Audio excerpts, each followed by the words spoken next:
What's up, everybody? Got the 96 Z3 here. Gonna put in the driveshaft flex bushing, center support bearing, driveshaft alignment bushing, and new screws.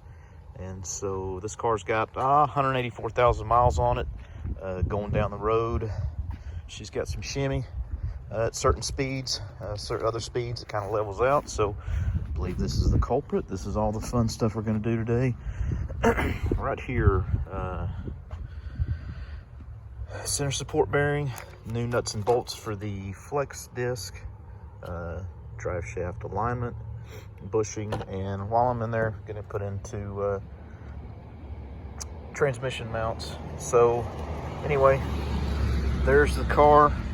Great little runner. Actually really love this car. Super fun. But anyway, going to get it in the garage and then we'll go from there. All right, so here's where we're at. I've got the exhaust pulled off. It's just hangers, so little WD-40 on these rubbers. There's two hangers in the back. Interestingly enough, found out one of mine was broken where it attaches to the frame there. That's the part that's supposed to be welded to the frame. You've got this hanger, and then let's go around here underneath. I don't know how this is going to do under the car, but got a little light here. Hopefully that'll help. So then come under here. There's this bracket here that goes around the pipe back there. So that holds that in. So you've got the three hangers in the back, this hanger here, and then of course our four exhaust bolts there. So had to unplug the oxygen sensors. There's a pre-cat sensor. There's a post-cat one right there. So this is what we're looking at here, the Guibo or drive shaft flex joint there. There's my center support. I'm going to take that out. That's 13 millimeter. These are 18 millimeter. This is going to be fun because for some reason I've only got one 18 millimeter wrench. Here are the two transmission mounts that we're going to be replacing, and then I'll have to disconnect the drive shaft in the back as well. So I'll stop here and then I'll slide back there and show you that. Over here are the drive shaft nuts. It's kind of hard to see. These are 16 millimeter, and then on the front here, that looks like it's made onto, it's like a nub. You can't really get a wrench on it. So it looks like that is kind of peened into the drive shaft. So I've got to get these nuts here. There's four of them, and they're 16 millimeter. So I know that's a little out of focus, but I'm just working on jack stands here in my garage. So anyway, I'll get that loose and we'll see what the drive shaft looks like when it comes out. Okay, so I got the drive shaft pulled. Loosen. Once you get it apart, if you want to change the center bearing, you got to loosen this guy. It's on the shaft right here, the front part of the shaft. So I put on my new center support bearing. I tell you what, I got gained a lot of respect today for guys that film while they work. It's maddening. I tried it, couldn't do it. So anyway, so what I did here was center support bearing. There's, pardon my shakiness, there is a snap ring there. You can see the two eyes for it. You take that off, this little cup here comes out, and then I went cut this outer portion off. It's just rubber. You can see it there. There's the old bearing. And then so I was just left with just the bearing and not this outer section. So went to O'Reilly's and got a long 3-finger puller. The tip goes in here. If you've ever used one of those, pretty self-explanatory. Pulled the old bearing off, put the new one on, put some grease on that bearing surface, and then or on the shaft where the bearing goes, And then I just happened to have a pipe that fit so that it was easy to do. But one thing, I use the pipe to tap the bearing back down. But one thing you want to do is, if you do that, use a pipe. You don't want to put your pipe on this because that's your new bearings inside of there, and that's the seal. So I had a pipe that fit over that shaft, that spline shaft, plus it just was big enough to where it fit on the inside race of that bearing. So you don't want to tap down with a pipe on this. You want to tap down on this part right here. So anyway, did that, and then here in the end, the drive shaft center support bushing, centering bushing. So what I did with that is took the old one. Here's the insert from the old one. It's just rubber, so it's hard to get a puller. I watched another video of a guy that did this, and he used blue paper towels took wet paper towels. Gosh, terrible cameraman. He took wet paper towels and he stuffed in there, and then he used a 9mm socket to press in there, and then he hydraulicked that out with the water and the wet paper towels. So what I did was I got a pilot bearing puller, two little teeth like, or two little arms like that, and they go in, and then they have anyway, they've got little hooks on the end that go out instead of in. So I took a screwdriver and ripped as much of this out as I could, and then you can see on the old bearing here, so this is the front, so I ripped out all that stuff as much as I could, and then on the back you can see it's got a wider area. So let me set this down. So you can see here that mark and that mark right there, those two marks there and there. That's where the arms went in and hooked from the inside like this. And then slide hammer attaches to that. Just held the drive shaft in one hand like that, slide hammer in the other once I got it in there and tight with the pilot bearing puller on there. Slid the hammer, and then boom, the thing popped right out. And then so what I did was to put the new bushing in, you've got threads here, so to avoid damaging those, just use this piece of cedar wood, cedar 2x4 that I had left over from a fence over there. I don't know if you can see that or not over there, but anyway. And then I used this old bearing, just used the wider spot, put it on there, stood it up like this so that that's not getting damaged, and then used that to tap it back down in there. And then what I also did was, you can see here there's a little lip in there that looks like that this will set down on, but before I hammered that in or tapped it in, I used a pair of dial calipers, and I measured the distance between this top part and this shoulder down here. So it was 0.625 of an inch. And then whenever I tapped that new one in, I just went slow and just got it to the same measurement so that when everything goes back together, it'll all be good. So anyway, I'm going to put some, there's my helper, Mrs. Zoe. Mrs. Zoe, she's at Miss Zoe Chihuahua on Instagram if you want to check that out, at Miss Zoe Chihuahua. But anyway, I'm going to put some anti-seize on this piece right here, the spline shaft, the slip joint. Put that back on here, slide the drive shaft together, and then put it all back in. The rest of it's just pretty much bolt in kind of stuff. The most difficult part, I guess, or specialty stuff, is that, and then putting that bearing on there. But I went and got the stuff at O'Reilly's. They've got, you basically rent the tools.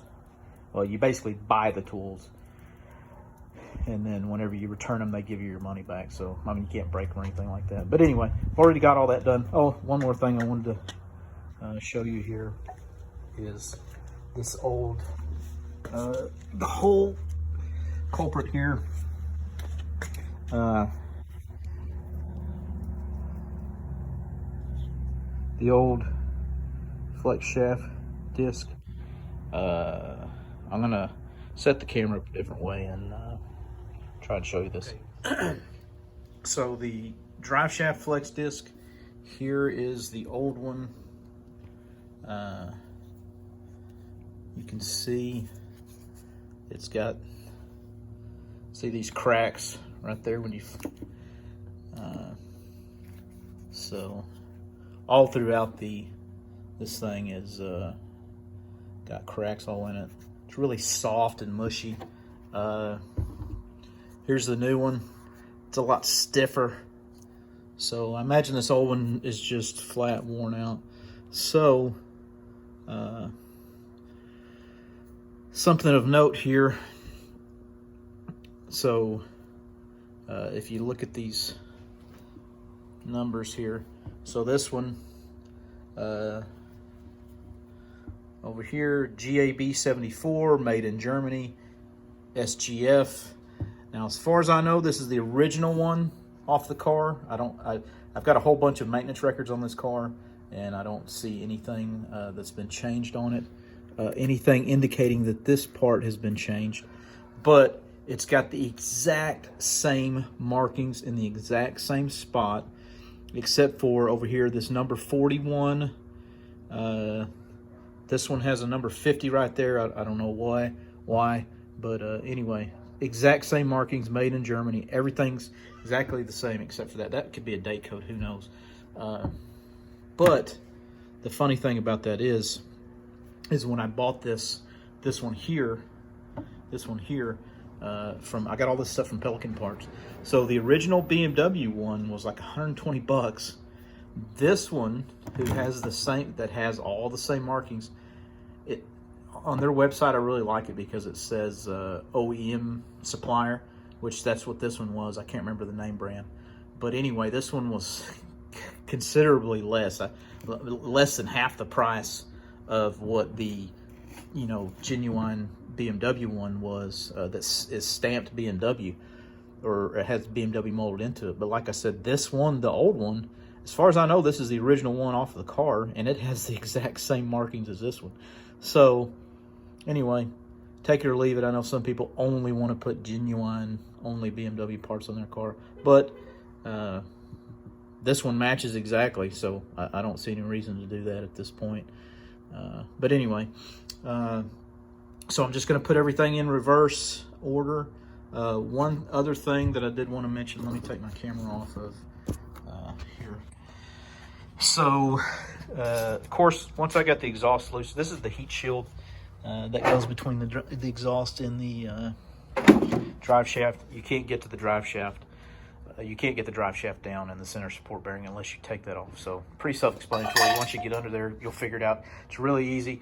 It's only 1, 2, 3 bolts, 3 nuts on each side. There's studs that hang down from the body that are welded to the body. Pretty simple. The other thing that, let me walk around to this side of the car. Sorry, I am a terrible cameraman. The other thing that I went ahead and did, it just made life a lot easier, was to get to the bolts on the back, or not the bolts, the actual nuts on the back of the flex shaft, or shaft flex bushing, the thing we were just looking at, or the guibo as they call it. To get to the nuts, it was a lot easier just to I've got a transmission jack, so I use the transmission jack to raise the transmission up just a little bit to get tension off these transmission mounts. And I just took the transmission mount out of the way. There's the 4 bolts for it. So just made a lot more room. It's only 4 bolts. I've got an electric impact that I'm using, so it's like, takes 10 extra seconds. And it just gave me so much more room instead of trying to have to fight to angle the wrench in right here between this. Like the nuts are behind it, or right in the middle there. So just made it a lot easier. You may or may not want to do that when you do it, but I did. So anyway, just going to put everything in reverse, and I'll try to show you some steps along the way with that. So stand by. All right, one more thing while I'm thinking about it. See this kind of arrow here? It's pointing this way. So you want that pointing to where your bolt is. So this is the drive shaft. So you want that arrow pointing to that. And then over here you see the other arrow is pointing the other way. That's going to be going to the mount on the transmission. So you want like your arrow, so the arrow is pointing here. So if let me, hold on.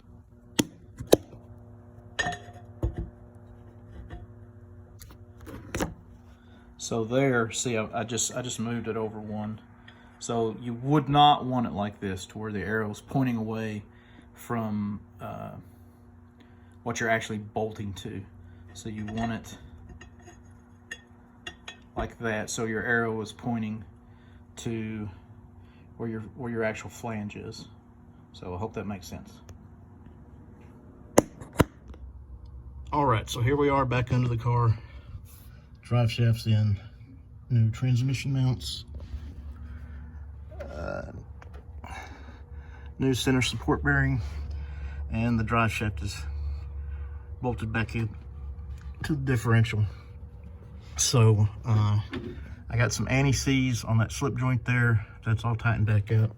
So here's what I was talking about on the arrows.